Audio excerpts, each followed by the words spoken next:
Hey gang, unoriginal intro man here. Today I wanted to talk about some interesting stuff that I've thought about since the Direct.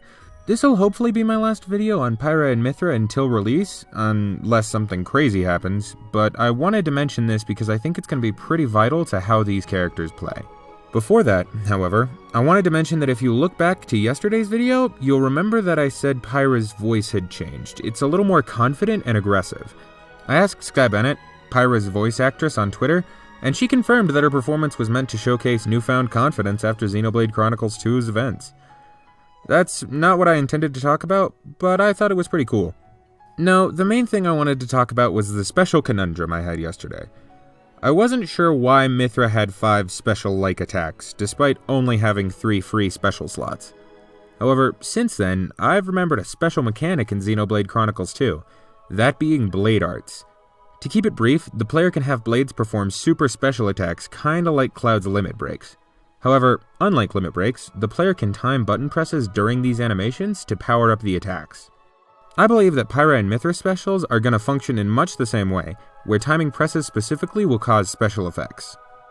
For instance, Pyra's side special is Blazing End, where she throws her sword across the stage.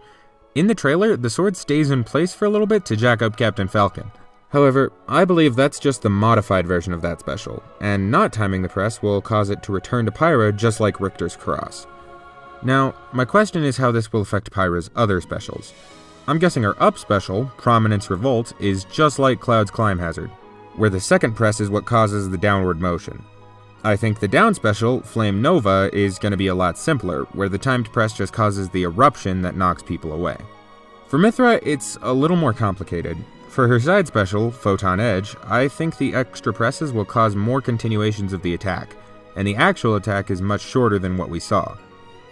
For her up special, Ray of Punishment, it'll probably just expand into Chroma Dust, which isn't a move she uses in Xenoblade 2 or the Torna expansion, so I've got no idea why they named it.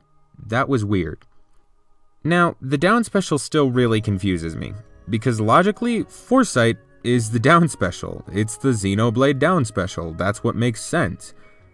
However, Lightning Buster also makes sense as the down special, unless it's something weird like the down smash.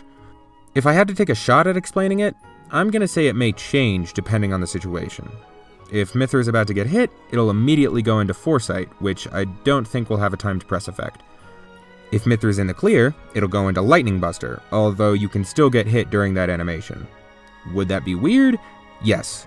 Would it be pretty damn good? Also yes, I think. Is that outside of the scope of Sakurai's creative vision? Hell no. While I'm here, I might as well talk about their competitive viability. I've made it clear that I'm not a super competitive player, I kinda suck at Smash, but I think it's clear to see that Mythra is going to absolutely be the better competitive character. As it stands, I don't see any particular reason to switch to Pyra, unless Mythra just cannot kill. That's kinda disappointing, considering that Pyra is my preferred option between the two, but it is what it is. If Mythra does struggle to kill, forcing the player to showcase total unity between Pyra and Mythra is a really neat concept, but I think it's ultimately going to be detrimental to both characters' tier placements. So that's that, again. Thank you all for watching once more. If you'd like to see more Rex and Pyra content, please consider checking out my video from last year.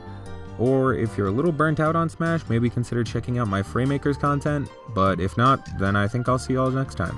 Peace out.